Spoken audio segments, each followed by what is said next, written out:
Good afternoon. This is the Finance and Business Operations Committee. I'm going to dispense with the calling of the roll as I detect that a quorum is present. The first item on the agenda is a review of the consent agenda. The consent items being presented for approval are as follows. Recommended revisions to policy 4:02:10:00- purchasing policies and procedures, technology access fee spending plans for fiscal year 2013-2014. Does anyone want to move either item off of the consent agenda for a separate vote? If not, is there a motion to approve the items on the consent agenda? So moved. Motion by Regent Thomas. Second. Second by Regent Roddy. Any discussion on the motion? All right, this just requires a voice vote. All those in favor of the motion say aye. Aye. All those opposed? The ayes have it, and the consent agenda has been approved. The next item on the agenda is a report regarding equipment funding for the Tennessee Colleges of Applied Technology and community colleges. I'd like to call on James King and Warren Nichols for that report.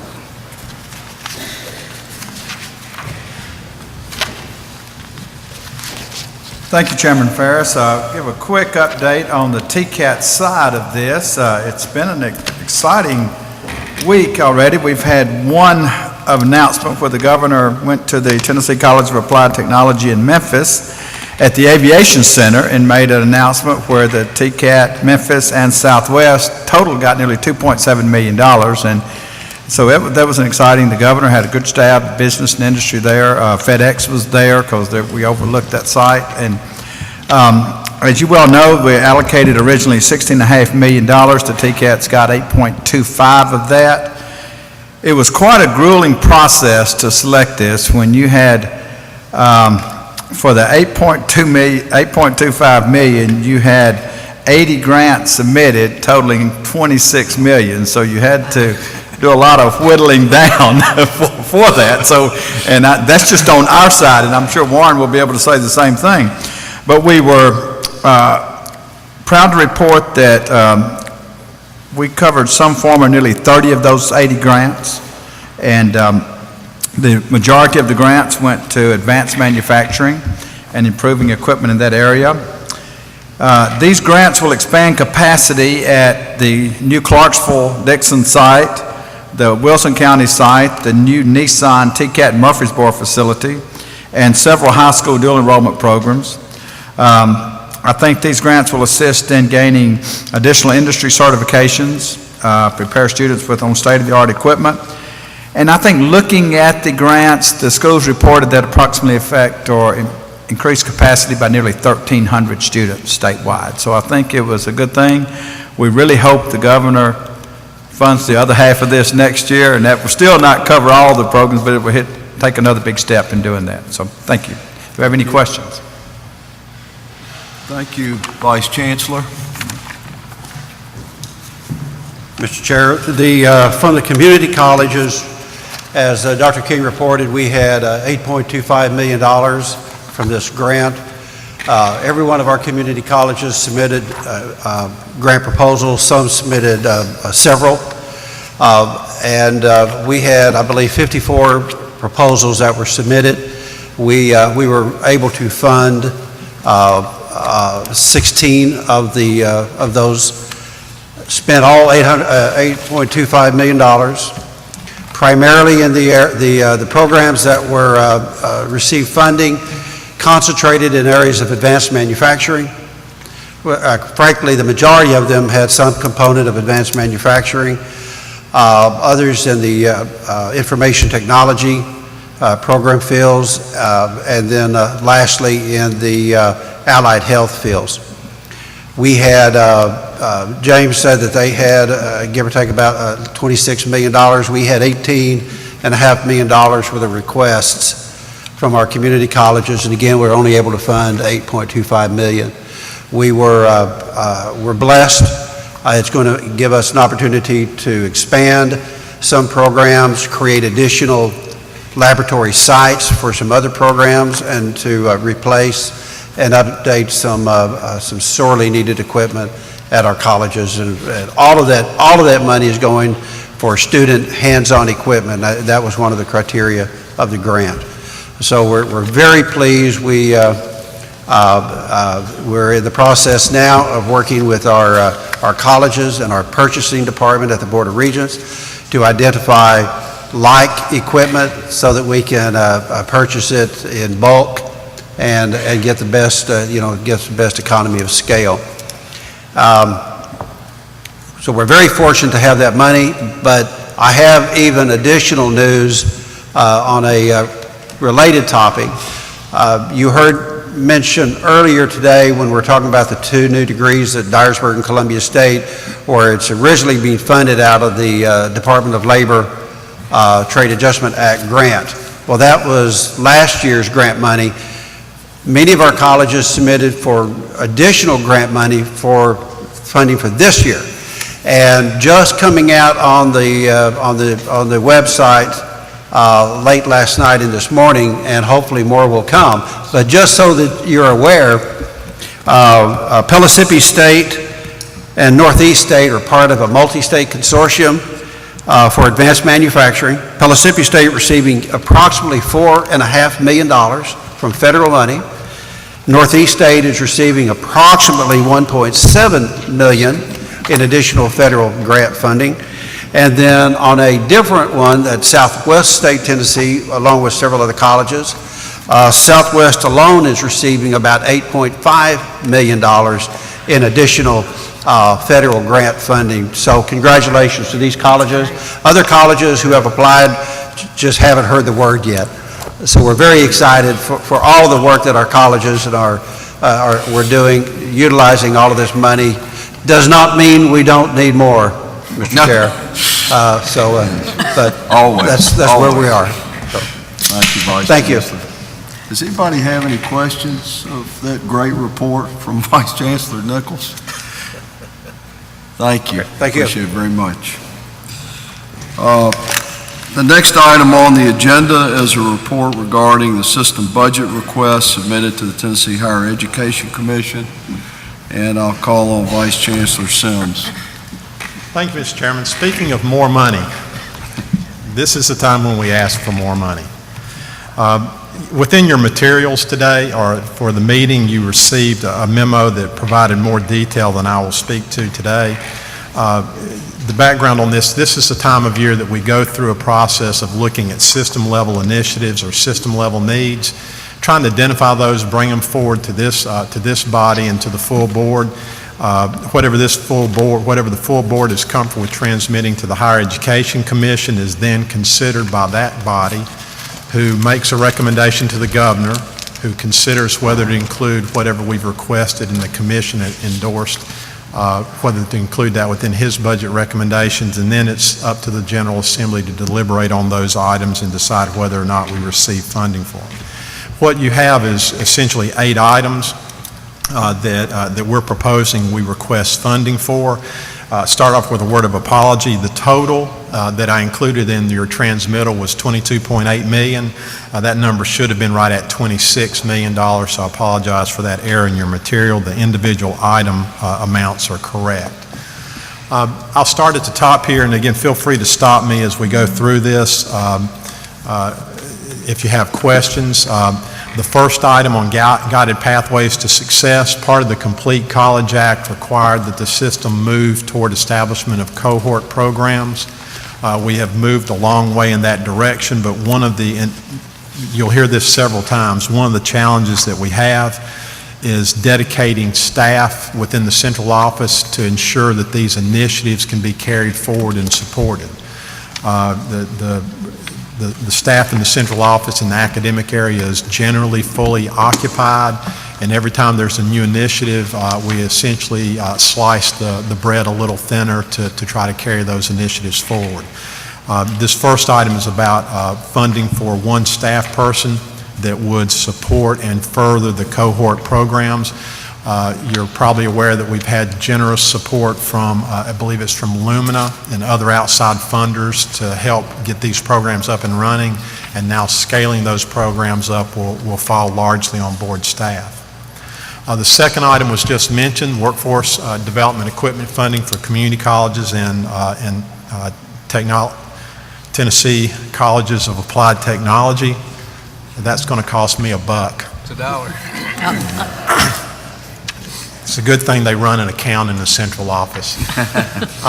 This is the second half of that, the $16.5 million. We felt that it was prudent for us. We believe that we've been successful in giving the oversubscription in this first round, that we've got a good case to make for receiving the remaining funding, so we've asked for the remaining non-recurring funding for that equipment.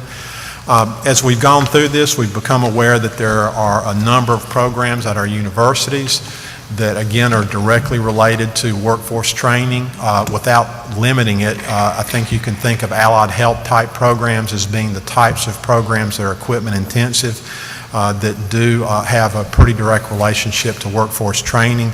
So we're adding to our ask this year for $5 million to be used in a manner similar under the same conditions and processes that we use for community colleges, a competitive type process, so to speak, to distribute funding to our universities for supplemental equipment and workforce development areas.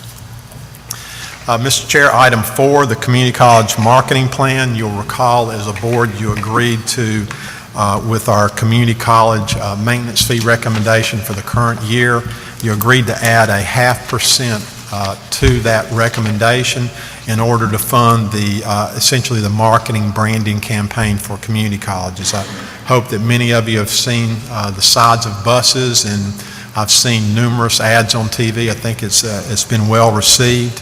To sustain this recommendation would be to ask the state to assume funding of that through a direct appropriation, and in return it would be our recommendation that we reduce then the funding that we're requiring students to pay to support this effort. So we would be bringing you a recommendation at the appropriate time to reduce tuition by 0.5% essentially at community colleges in order to offset this if we're successful in receiving this funding. Workforce development staffing, the 5th item, again, is a position. It's one position to support various efforts that the central office is involved in the workforce area. This past legislature, you'll recall Vice Chancellor Gregory speaking to you of the LEAP Act, the Labor Education Alignment Program Act. We're also in the central office supporting the skills panel in the Middle Tennessee area in conjunction with the Middle Tennessee, the Nashville Area Chamber of Commerce. Again, these initiatives we are trying to undertake and support essentially with the same staffing level that we've had. So we're asking, this would be an ask that the state help us to support those efforts. Item 6, there's not a dollar amount there because we are not to the point yet where we can establish a dollar amount, but our goal would be to ask the state to fund what we refer to as the gap between a 3-hour course or the cost of a course at a community college for a dually enrolled student and the lottery scholarship that supports that. Today, the maintenance fee for a 3-hour course at a community college for a dual enrolled student totals about $417. The scholarship is $300, leaving a gap of $117 for students. In many cases, philanthropy is picking up the difference. There are different ways that is being covered or attempted to be covered today. What this would be an ask that we engage in a conversation, and I should say continue a conversation we're having with state officials, where they would agree to essentially fully fund that 3-hour course, fully fund the maintenance fee, and in return we would be recommending to the board to freeze tuition or the maintenance fee for dual enrolled students for some period of time. So that is the nature of this ask. We think that it is in line or is in our institution's interest, since for community colleges, dual enrolled students are an outcome within the formula. So if we can eliminate a barrier to enrollment and progression of those students within the system, our community colleges are able to earn additional outcomes through the funding formula, hence potentially additional state funds. It's good for students since if we can remove that barrier, more students are able to enroll. I'll not sell what maybe has been sold on this, so I'll move on to the next item. I think you understand the virtue of us being in a position to eliminate that gap. Seventh one is a staff position. Again, we have many initiatives going on in the central office, most of them either being led or overseen by Vice Chancellor Thompson in the organizational effectiveness and strategic initiatives area. Part of those relate to accountability measures and ensuring that we are holding people accountable for movement in terms of outcomes. We're asking for staff support in that area as well. That's what that item is about. And the last item is an item that relates to the Affordable Care Act. We have attempted to estimate, given current patterns of usage of part-time employees and adjunct faculty, we've attempted to estimate the number of adjunct faculty and part-time employees that would qualify for insurance coverage under the Affordable Care Act. We've attempted to discount that based on what industry would say the take-up rate by those part-time individuals might be for health insurance coverage, and this represents the employer share of insurance premium for those individuals. This is a half year since the Affordable Care Act. That provision has been delayed until January of 2015. So we would be asking for funding for half a year with the expectation that as we went forward, it would be annualized into future years. Mr. Chair, that totals $21.5 million non-recurring dollars and right at $4.5 million of recurring funds that we would be requesting the state provide to us. I'd be glad to answer questions that you might have. If this is endorsed by this committee and the full board, I'll remind you that that's not the end of the journey, that there'll be many more discussions that will take place before any of these items are received by the system, if any. All right. Any of the committee members have any questions about any of the items in the budget request? Any comments? So how did you come to the $250,000 to sustain key completion initiatives? Great question. On all of these, we essentially use a salary assumption. We start off with an assumption of what level of individual do we need to lead statewide initiatives. Our benefits load is about 30%, 35% on top of that. And then we look at other costs. A position where not much travel is envisioned, we wouldn't put much travel in it. If there's a good bit of travel that we might envision, we would add that load to it. So I think that, I hope that responds to your question. That's how we do it. It's actually a look at what we would need, and once we bring that person on board, there's space, there's other issues we have to deal with support. One person. Right. Do not read that to be one person with a salary of $250,000. No, I wasn't reading that one. And if I could, Dale, particularly in the case of the sustaining key completion initiatives, while it would be, I think, wrong to say it's simply a placeholder number, it is a number that we have just estimated an amount that would be sufficient to bring a professional level staff, some support for that staff or for the unit that is involved in this kind of activity. So we haven't really at this point tried to create a line item budget. It's really what we're looking for is endorsement conceptually of us going forward with this and engaging in that kind of detailed discussion if we get that far with the folks in finance and administration through the regular budget process.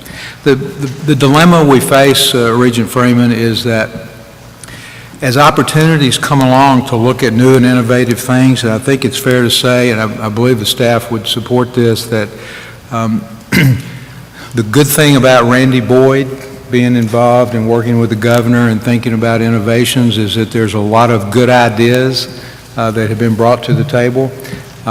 The bad news is there's been an awful lot of good ideas brought to the table that we just don't have the ability to really dedicate the kind of resources because everybody has a full-time job already. And the only funding that we really can generate at the central office now is derived from charging back to the institutions, and that's a very difficult thing in an environment where they are really resource challenged to come up with the dollars they need to implement the strategies that we all know can make a real difference in terms of student success. So this is really our attempt to convey to the administration that we believe there is a general benefit to the state and to the efforts we're making.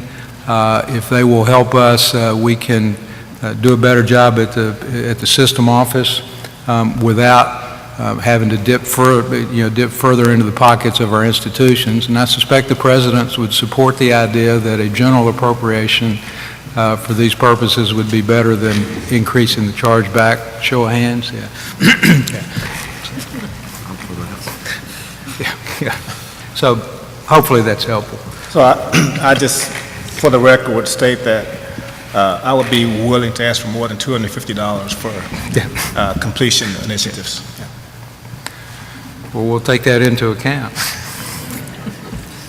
Well, this will all change probably 100 times before it We hope. Yeah, we hope it gets finished. Yeah, gets that But, kind of traffic. And I guess what last year we had a 2% cut in higher education funding? I think Or it was was it 2 years ago. 2 years ago? Right. Okay. Okay. All right, so this is an effort to try to improve our funding on the plus side. And Mr. Chairman, I think what you're remembering is as the administration has added funding to higher education, it has been for formula units, it's been for our academic units. The central office, after the budget reductions of 08 to 11, we haven't received any additional funding other than mandated salary. Okay. I just have one positive comment sure. to add. I'm very impressed with the rollout of the community college marketing plan. I'm seeing ads all the time, and I think they're looking great. I especially get a lot of ads on my Facebook page, so good job in that, and I think it's money well spent. Yeah, I agree. We've had ads from Pellissippi State down in Shelby County. So it's, I don't know if that's part of the plan or not, but they have been good, and I like the logo. It looks good. So, any other comments? All right, I think we need a motion to approve this. Is there a motion to approve the So moved. budget request? Second. Moved by Regent Freeman, second by Regent Thomas. Any further discussion? All those in favor say aye. Aye. Those opposed? Motion passes. Thank you, Vice Chancellor Sims. The next item is a review of the minutes from the September 4th, 2013 meeting of the Ad Hoc Committee on Capital Outlay and Capital Maintenance, and I would call on Vice Chancellor Gregory. Thank you, Mr. Chairman, and good afternoon to the members of the committee, and greetings to the faculty and staff at Austin Peay, and also greetings to the Maxine Smith Fellows behind me. I'm glad that they're present in our audience today if they have not already been recognized. Before I actually go on to my script, let me just maybe say a word or two about where we are in the process of capital budgeting. The governance structure of the Board of Regents established, I want to say maybe about 10 years ago, an ad hoc committee on capital outlay and maintenance. And that committee is a blended committee of both members of the board as well as the representative of the universities, presidents, community college presidents, and the TCAT directors. And they are the responsible entity charged to take the first review of the capital budget that is then submitted to this committee and then forwarded on to the full board. Your chairman, Chairman Ferris, chairs the ad hoc committee as well as this committee. Our sister system, the University of Tennessee, has a similar type process by which they look at and approve capital budgets. And as I get into my comments, I'll describe the fashion in which those budgets are composed. But from a timing perspective, each system approves a capital budget request this time of the year.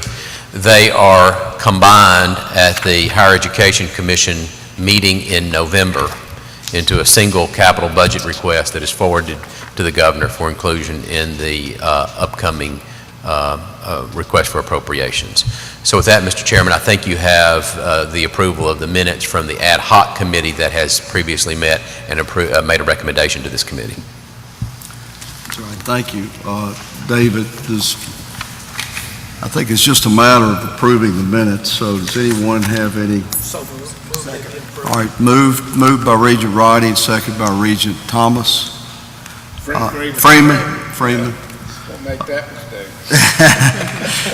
All right, is there any discussion regarding the approval of the minutes? If not, all those in favor say aye. Aye. Opposed? Minutes have been approved. Thank you, David. Thank you, Mr. Chairman. I'm now prepared to actually present to this committee the full capital budget, if it pleases the committee. And once I complete this, Mr. Chairman, there are two other components I'd just like to mention to you. For the first time, I will give this committee a report on the match program. As I talk about this capital budget, Mr. Chairman, members of the committee, I will allude several times to the match component. After I complete the capital budget, I will also give you a report as to how the institutions that are on the list are doing with their match. And then finally, Mr. Chairman, I will give this committee a very brief report on the success of the 2010 special capital outlay for community colleges and technology centers. So with your approval, Mr. Chairman, I will proceed with the presentation of the capital budget. It takes a little coordination, members, both the screens that are in front of you as well as the booklet packet that is with you called Summary of Capital Budget Request 2014. I'll be referring to both of those as a part of my presentation. First of all, there are three classifications of projects in the recommendation for the capital budget. They're capital outlay projects, capital maintenance projects, and project disclosures that will utilize either school bonds or funding from other sources such as grants or gifts. And these classifications are in accordance with the guidelines of the Higher Education Commission and what the administration is looking for with respect to capital budget requests. The capital projects on the standardized project list have been objectively analyzed for their relative priority according to the formula developed for that purpose, for which you see. And the three categories of evaluation for formula are type of space in the project, the composite shortage, and functionality and quality.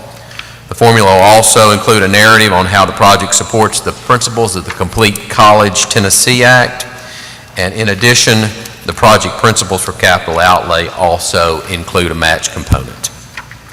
Mr. Chairman, members of the committee, we're recommending completion of funding for 6 of our 13 projects that are on the system capital outlay request list for 14-15. That's shown in your booklet on page 5. And the TBR is recommending approval of these first 6 projects on the capital outlay list. And in the left-hand column, you'll see the year in which that project was placed on the list. The 13 projects remain in the same order as last year, and no new projects are being added. Mr. Chairman, I might just, if I may take just a moment, since this is the main capital outlay list, and talk to you a little bit about our philosophy behind not adding new projects. You hear a lot about that left-hand column about how long projects stay on our list. We are seeing movement off of our capital projects list. If we see our projects that we're recommending move again this year, we will see some substantial progress having been made in the last 3 years on the capital outlay list. We're trying to make this list as fresh as possible. We did add, this committee did add 3 projects to the list last year in 2012. You see those listed as projects 11, 12, and 13. It's our recommendation this year we do not add any new projects. If we are able to make the movement that we're hopeful for, you would likely see us come forward next year recommending we add new projects. The total of these 6 projects that's being recommended is $155,870,000, but when you adjust for the match contribution required by our institutions, the capital outlay request for 2014 becomes $139,040,000. And while capital outlay funding is important for the quality of our facilities, over the last 5 years, we've received an average level of funding at $71,692,910 which includes the special appropriations that have been made in addition to our own list. And we're very appreciative of this funding. It's also important that, in addition to new capital outlay, that we're able to maintain the existing facilities that we have. And over the last 5 years, we've received an average funding for capital maintenance of approximately $27.8 million each year. And this equates to just about $1 per square foot for maintenance across our E&G space in our system. And we're appreciative of the funding that we've received over the past years, and we need to continue to make sufficient funding for capital maintenance as one of our high priorities.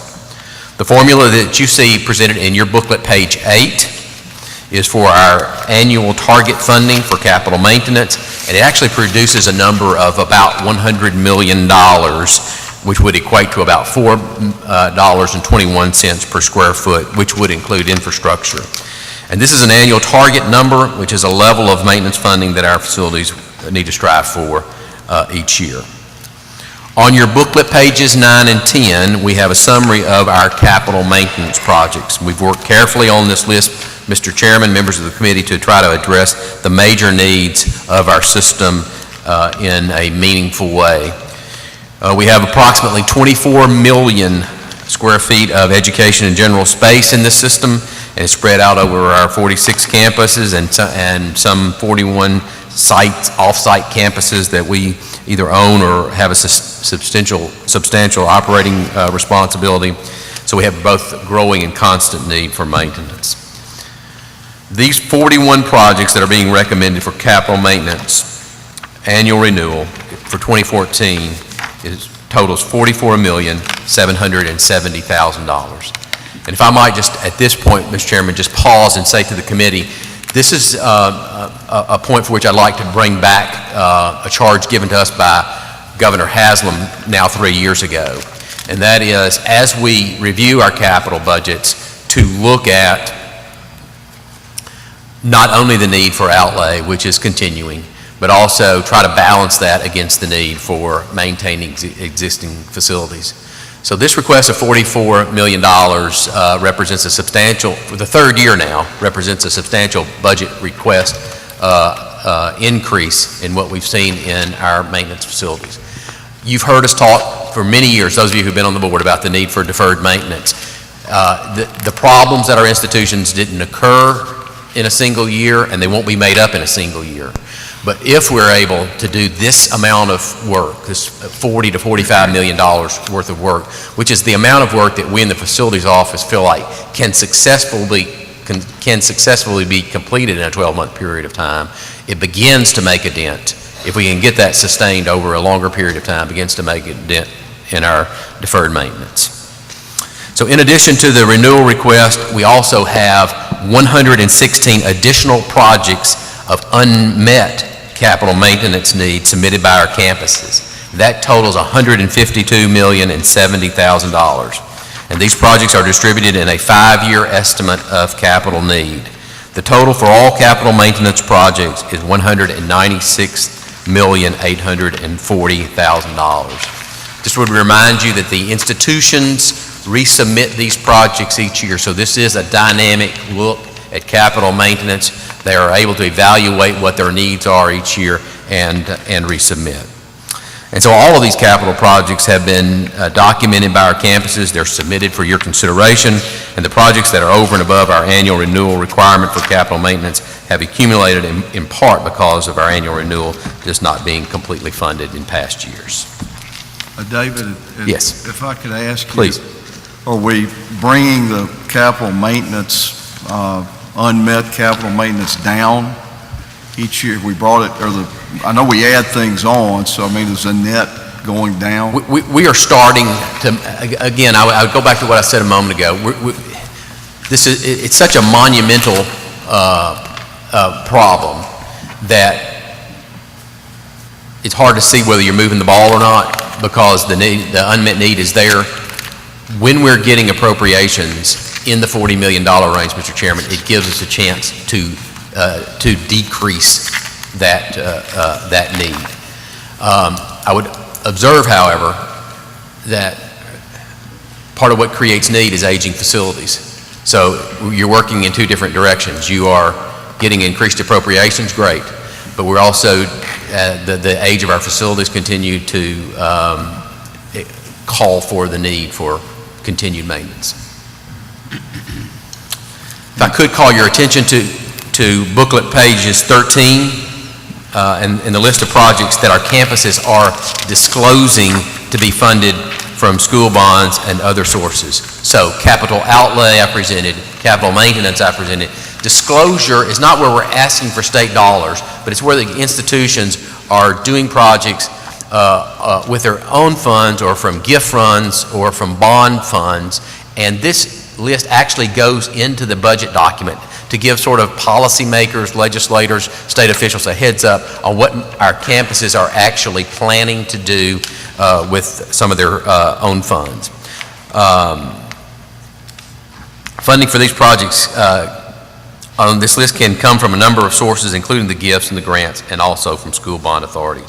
We've got 17 projects, Mr. Chairman, and some of them could be funded by student fees, or housing could be dependent, that would require a student fee, but that would, no work that we're doing would preempt that decision-making of this particular board. 17 projects from 9 institutions are included on your disclosure list, and I would just observe to you that this disclosure list is substantially smaller than what we have seen in past years. And the other thing I would just remind you, Mr. Chairman and members of the committee, is we are given a second chance, our institutions are given a second chance to disclose projects before the budget is actually adopted. So we'll likely come back to this committee or the ad hoc committee sometime in the March and April timeframe if there are other projects that the institutions wish to disclose. These projects need to be disclosed before they can be incorporated into the budget or considered by the State Building Commission. The next slide and booklet page number 14 will show you, as required by the Higher Education Commission, a 5-year estimate of our list ranked capital outlay projects and how they might possibly be funded in 3 of the 5 years. Since actual appropriations will vary from our annual request from capital outlay, the totals for years 2 through 5 will change. And an allocation for capital maintenance is shown along with the yearly totals, which produces a 5-year total of just under $1 billion as a budgeted capital budget estimate. The next slide on pages 15 and 16, Mr. Chairman, will show you the unranked first and second priorities of capital outlay for our institutions. And these projects are pending future ranking, and they will total over $647 million. And this is just disclosed for your information. And the next slide and booklet page number 17 gives you a recap of the staff recommendation on the 2014-15 capital budget request for a total of $200,640,000. The Ad Hoc Committee on Capital Outlay and Capital Maintenance, chaired by Regent Ferris, has approved this recommendation, and these recommendations are presented for your consideration and approval. And Chairman Ferris, that completes the presentation on the capital budget for this committee, and pending any questions, a roll call vote would be required to adopt and forward this on to the full board and then to THEC. Thank you, Vice Chancellor Gregory. Are there any questions or comments, any of the members? I do have a question, and I may have a senior moment here, David, because you've probably answered this several times before, but I noticed that number 10 on the capital outlay request is University of Memphis from 1998. Yes. That stands out. What? Absolutely. Tell me about that. Great story. This goes back to the project substitution, and you may recall that last year there's a provision inside our capital budget guidelines that will allow for an institution to petition our office to, through their president and then to the board to actually make a project substitution. And not to get too wordy about this, but it was placed in our guidelines because of that far left column, and the far left column being the fact that we had so many projects that had been on for such a long period of time that there's a chance that a priority could become stale. The board has exercised that authority now on 2 occasions, and both relate to the University of Memphis. Once substituting the law school, and then last year making the decision to actually substitute the community health project for this project. And what you did in your actions last year were flip those 2 priorities. And so Dr. Raines presented us a request saying, I am in greater need of community health. I am much further along in my match fundraising, which she did a great job, by the way. She raised over $15 million privately, which was a tremendous thing. And so that makes the University of Memphis biochemistry project sort of stand out, because it would have been in the funding zone had the priorities not changed. Yeah, thank you. Have refreshed my memory. Thank you. That's a good question. So, David, Yes. the difference between 155 million and 139 million, the delta there, the funds come from private donors, et cetera, et cetera? Yes, the delta in between those 2 numbers is a combination of 25% match for those projects that are university projects, and 10% match for those that are community college projects, and 5% match for those that are TCAT projects. Now, inside what qualifies for a match, the general marker on that is non-state funds. And so really it could come from pure private philanthropy, as you have just described, Regent Freeman. It could actually come from institutional funds, or it could come from a fee that this board would approve. I'm going to talk to you a little bit more about that in just a moment, because I'm going to give you an update on those matching plans. Okay. Regent Freeman, you okay? I'm wonderful. Okay, good, good. Any other questions or comments? If not, we'll need a motion, and then this will require a roll call vote. Is there a motion to approve the So moved. capital budget request? It's moved by Regent Freeman. Is there a second? Second by Regent Thomas. Any other discussion or questions? Call Mary Moody, call the roll, please. Regent Ferris. Yes. Regent Freeman. Yes. Regent Griscom. Regent Humphrey. Aye. Regent Roddy. Aye. Regent Thomas. Aye. Motion carries. All right, thank you. And then, David, this isn't on our agenda, but you want to give us an update on the matching? If I might, Mr. Chairman, and this will be the first time you'll see a report like this, but I would envision giving the committee an annual report such as this, as long as the match program stays in place. So I'd like to, if I could, and I will try to be brief, but I'll refer you back, Regent Freeman, to, let's just, for your sake, stay on 5, which is our main capital outlay list, and then if we could, we'll toggle through these slides fairly rapidly. So beginning in with the 2012-13 capital budget, a match requirement is required for each one of our outlay projects. And I've just described to you, but you see it there on the screen, what those requirements are. 25% non-state funds, universities, 10% community colleges, and 5% for the colleges of applied technology. Now, I hope maybe this next slide is legible, but before you get too locked in on it, there is a policy that comes in behind this that came through the Business Affairs Sub-Council. And the policy describes asking the institutions, as they are coming onto the list, that they acknowledge that there is this matching capital component. And as they first come onto the list, we call them in project stage A, which means you have an original plan. When you're on the list and moving your way up, but you're not quite ready for planning funds, you're now in project stage B, and you are annually renewing your match plan. When you make it into project stage C, you are now beginning to plan your project. And it is for the very first time when you reach project stage C that this policy would allow an institution to suggest that they might need a student fee as a portion of their match. They cannot do that while they're in stage D or stage C. And then when you're in stage A, you're now ready for construction. So we've just recommended the top 6 that are in Stage A, which means they've completed their planning, they're ready for construction. So I want to talk to you first about, on this page that you see, those 6 projects for which we're recommending funding. And if I might, I'll just briefly tell you about each one of those and where they are with their fundraising request. On the top of our list is the Vol State Community College Humanities Project. It is a project that totals $30,200,000.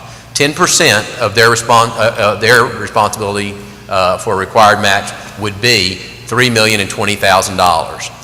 Vol State has put together a plan, and their plan would be that from gifts, they would like to raise they plan to raise $1.277 million, or 42% of their total required match, and 58% from their existing funds, for a total of $3 million. Currently, they have in hand $77,000, and they have pledged $1.2 million. So you can see that Ball State is well on their way of meeting their plan.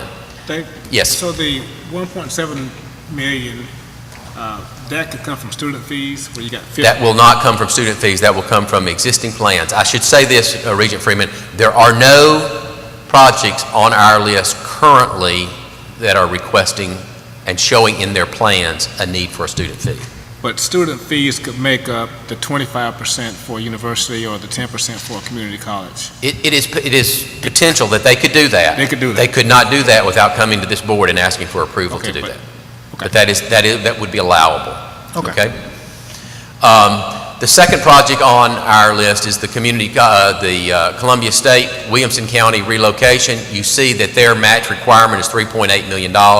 You see that their plan is to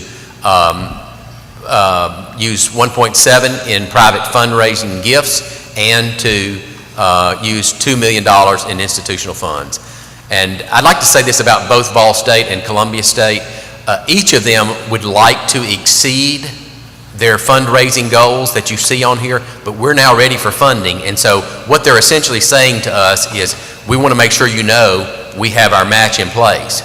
But both would say to us, if we can raise more than what you see, we're going to do it, because it will make less reliance on our institutional funds. Now, when you say institutional funds, are those funds that they've raised somewhere before? And where do the institutional funds come from? Institutional funds are funds that they have been appropriated in years past, that they are unspent.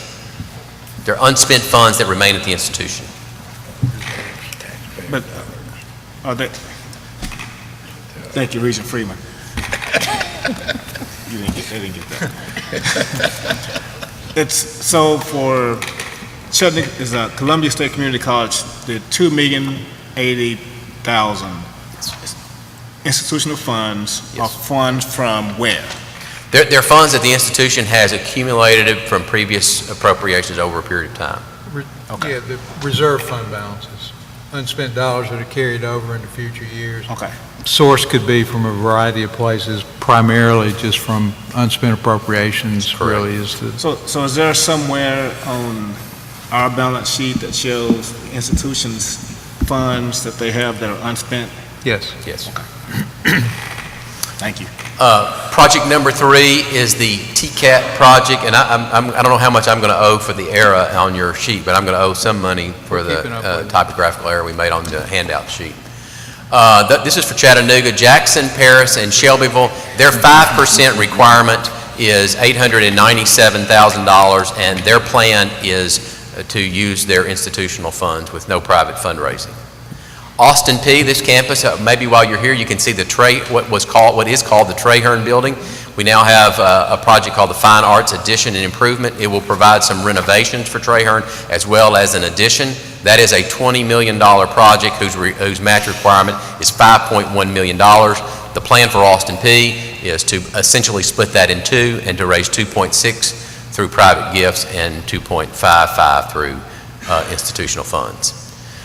Jackson State Community College, their health science building, their total match requirement is $1.7 million.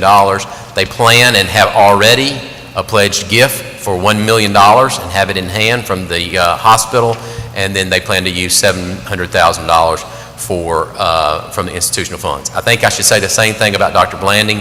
He would like to raise even more money privately if he can to lessen his requirement on institutional funds.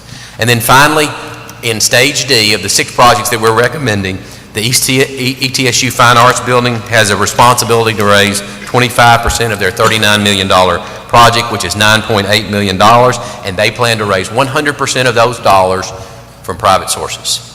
$9.8 million and no reliance on institutional funds. So a great shout out, I think, goes to Dr. Nolan and the folks at ETSU. So let me ask you this.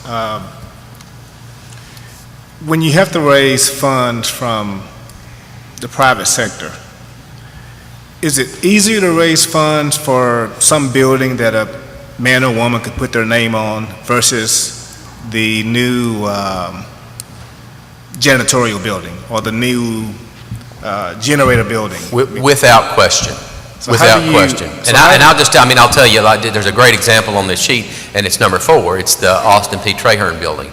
And the reason why, this isn't a building that's been here for a long time. It's tired, it needs renovation. It's a difficult task, I think, for Dr. Hall and others to go out and raise private money for a renovation in addition for a facility like this.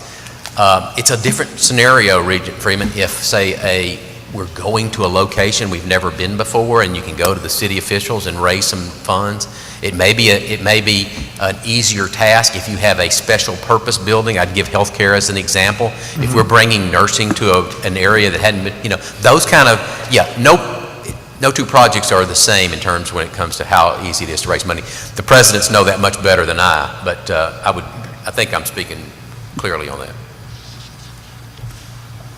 Mr. Chairman, I will not go through these other projects individually unless there's a member who would like for me to, but I would just tell you on the next slide, you see the projects that are in planning. That's the Stage C projects. And then on the next slides, you have the projects that have not yet made it up for planning, and you see their plans that are now being developed. You'll see these plans get a little bit crisper as they get closer to the top and as we kind of go through this requirement. And again, you're seeing this report for the first year, and I plan that it would be something you'd see each year. And I got one more question, Sure. then I might not have any more after that.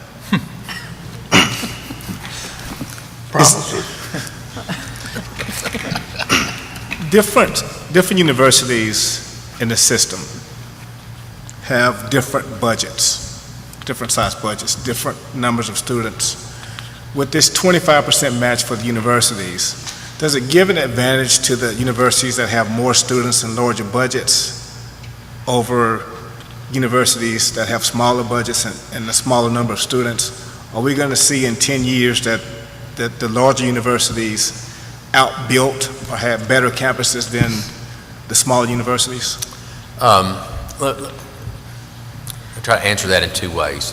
First of all, with the match requirement, from my perspective, in the facilities office, you charge me with ranking what we feel to be the priorities of the system. So I have to give you what we think are need projects before what I think is the art of the possible as it relates to raising money. So what you see from me in recommendations, Regent Freeman, I hope will be what we think is need-based priorities. Now, that being said, we're going through our first cohort of projects with this required match. You're not going to see an institution on our list miss this opportunity. They're going to do it. It's going to become more difficult when we go through this round for the second time and the third time and so forth. I recognize that difficulty, and I do think there probably is an advantage for those institutions, both community colleges and universities, who have a better established development advancement capability than others. I mean, even if you think of universities that have a professional school like ETSU, I mean, they may have a larger a segment of their graduate population that their income levels are much higher because they're physicians, and so they may have an advantage over let's say, a MTSU or TSU that does not have a professional school? Nature of the project is going to have a whole lot to do with it as well. Again, pointing back to Austin P, you have what I will call a base academic facility versus a special use nursing or some such. So some will be more difficult than others. Thank you. Absolutely. These are all good questions. Any other questions for Vice Chancellor Gregory? I don't think this calls for any action. Does David, not, Mr. Chairman. thank you for your report. Thank you. And if anybody sees anything on this report you'd like for me to add in future years or something that you didn't like, please tell me, because this is the first year you've seen it. And Mr. Chairman, I'd like to just very briefly give you an update. Many of you will remember that in 2010, the Board of Regents was fortunate enough to get an appropriation of dollars from the legislature to build capacity inside the community colleges and technology centers. And some of that capacity is now starting to come online. We were able to do 11 community college projects and 2 TCAT projects. And I just kind of want to show you those and then make one comment about community colleges, and then I'll finish. Here's the 11 projects from that specialized appropriation. The first is the Chattanooga State Olin Mills building acquisition. It now houses the Vocker Institute. That's a 186,000 square foot facility added to the Chattanooga State campus. It has a student capacity of 930 students, and it was first opened in the fall of 2011. I'll go through this quickly, Mr. Chairman, and if you want me to stop on a particular one, I will. Relatively small project here to Cleveland State, but 1,800 square feet was added. Many of you have been in this facility already. Only a 24 student capacity addition, and it opened in fall of 2012. Next is the Dyersburg State at Covington, Jimmy Nafee Center for Student Services and the LRC building. That's a 54,000 square foot facility, has a shared library, student capacity of 500 students, and will open in summer of 2014. Next is the Jackson State Nursing Allied Health Building, 36,000 square feet, student capacity of 180. Will open in fall of 2015. Next is the Motlow State expansion, the Smyrna campus. This is a 35,000 square foot expansion, 350 students, and opens fall of 2013. And it's full. Pardon me? And it's full. And it's full. That's right.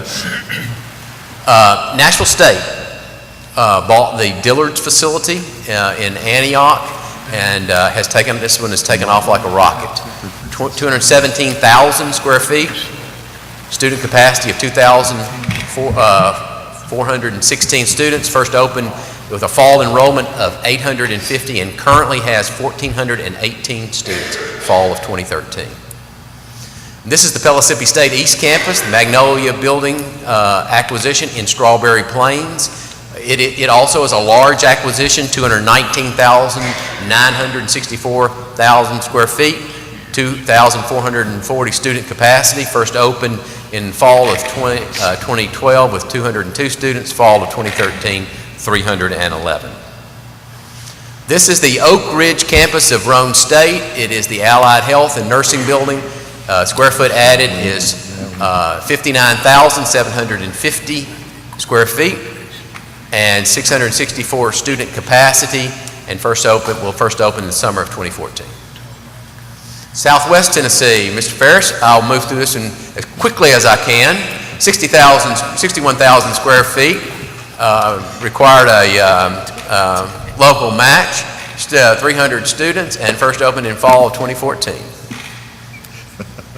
Volunteer State Allied Health Building, 28,883 square feet, 120 student capacity. There you see it almost at completion, spring of 2014. And members, take note of this architectural drawing. This is the Greenville campus of Walter State. And it plans to be 104,000 square feet with a student capacity of 1,000 students. And it plans to open in the spring of 2015 with a partial build out. The 2 TCAT projects that were added, but before we do you mind just going back, Carol? If I could just say one thing. Those are 11 of the 13 community colleges. Last year, Northeast State Tech was fortunate enough to get their technical education building funded. If we're fortunate enough this year to get the Columbia State campus funded, all 13 community colleges since 2010 will have added the capacity, and I think that's How much is that noteworthy. total, David? I'm going to give it to you. And when I get through with the community colleges, it's going to be 1,004,396 square feet. That is not counting the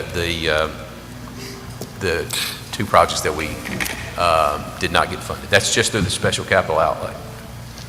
Now, here are the two TCAP projects. This is Elizabethton. And in Elizabethton, it's 66,000 square feet in 4 different facilities, 3 of which are new construction, 1 is renovation, 120 students, first opened in January of 2014.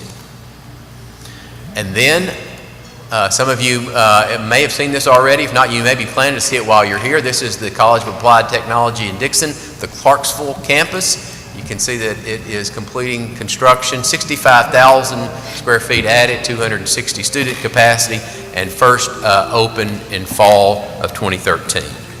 So, in a recap, Mr. Chairman, that's when you add in the TCAP capacity to the community college capacity added, that's 1,135,614 square feet added as a part of the 2010 special capital outlay.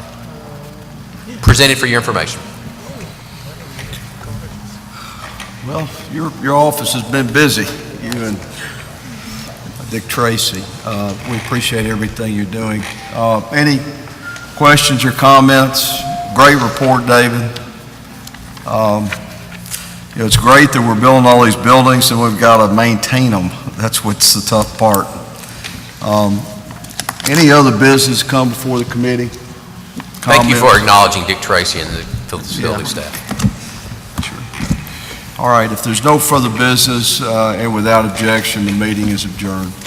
Thank you. Thank you, Chairman Ferris and Vice Chancellor Gregory. That last tidbit you added was very excited about our growth and expansion opportunities. That's always great to hear. So thank you, Chairman Ferris. Just a reminder for all of our committee chairs. You'll be asked to review our committee reports today just for accuracy and so forth, and report any changes back to Sanja Mason, because those will be available for viewing tonight on the TBR app. So we have a small homework assignment coming here in a little bit. To Dr. Brooks and to Mike and Ms. McPherson and to Tim, we thank you so much for being here with us today. Do you all have any observations or comments you'd like to share at this point? Well, I really enjoyed the experience and the opportunity. I wanted to mention one thing about the building rankings. There's a possible problem with the scoring system in which universities are going to try to choose a building that hedges their bet the best. Buildings like libraries rank so low, and if they age out of utility, then how do you get them repaired? They already rank, so it's not in the interest of the university to put a building forward that's going to rank so low it'll never end up on the building plan in the first place. So, like any other sports fan, I'm just yelling at the coaches. I don't have an answer for it. So I just recognize that, and your stream of questions made me think about that. Thank you for the opportunity to showcase our wonderful campus, and we're really pleased to have you guys here. It's our pleasure to be here, and thank you for that insight. Mike, I will tell you that Regent Humphrey shared that she had a fabulous session with student government yesterday, and I think your insights were valuable to her as well. So thank you. Is there anything you'd like to add? Yeah, maybe just that I agree. Just think it's so amazing that you guys come on our campus, onto Tennessee campuses, and just show how visible and transparent these meetings are. And it sounds like you guys are doing a lot of work, a lot of big numbers being thrown out there. But I'm so happy to have the opportunity to sit here and just have the experience. And we're so glad to have you on our campus. Thank you. Thank you very much. And to Kim, and I'll add to Deanna as well. Obviously, with the Skills USA presentation and kind of highlighting our TCATs today, we see the good work you two put forth every day. So thank you very much. And it was really exciting to sit here today and observe this. I've never done this before. And I wanted to do one comment real quick. The workforce development equipment funding, we are so excited because I think we're going to get some equipment too. And the students are appreciating that so much. And the instructors too, because it's going to be state-of-the-art, new things that we can prepare the students with to go out and get jobs. So, very good. Thank you. Makes it exciting for all of us, and most especially for our students. Yes. So, yeah. Tim, we know you're going to be educating future generations when you get that education degree. What are your takeaways today? It was just good experience. I appreciate the opportunity, and thank you for everything y'all do. I know as students, we overlook it, and we don't see the process of what goes ahead. We always just wonder what's in front of us, and it's always gimme, gimme, gimme, and y'all never get the appreciation you deserve. Thank you. Oh, thank you very much. So, thank you for your presence. We'll be back here tomorrow morning if you can endure some more with us as part of our audience, but I know you have busy schedules, both for classes and for our teaching schedules. We will be back here tomorrow morning at 9 a.m., where President Hall will provide a presentation to us and further enlighten us about all the good work going on here at Austin Peay. And then we'll move into our full board meeting at 9:30. Now, Chancellor Morgan, this is your home, your old stomping grounds. You lived here for 13 years. Your residence hall is gone, as I understand it. And just in case for the board, I want you all to know, I have requested a transcript of the Chancellor's work here while he was a student at Austin Peay. We'll be reviewing that tomorrow morning. Do you have any further announcements or comments for us, my friend? Some records get lost and inadvertently misplaced. Hopefully that's one of them. Now, thank you to everybody for participation. I really very much appreciate you being here, and particularly appreciate the staff work that goes behind all this. I mean, we see these reports and we take these actions, but it's based on hundreds of hours of work that's done by staff in preparing us for this moment. And thank you all for what you do. We'll probably say that again tomorrow. But it is exciting to be back home. We'll have an opportunity to see a little more closely the house that I did spend many of my formative years in. Fortunately, it's been well renovated, cleaned, all incriminating evidence has been removed, I hope.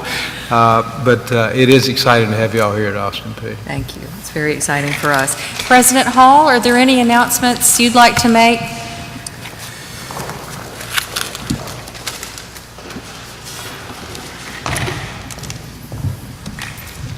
Vice Chairman, I have some details about tonight's events that might be of interest. I hope you've had a good time on our campus so far. I promise you the best is yet to come.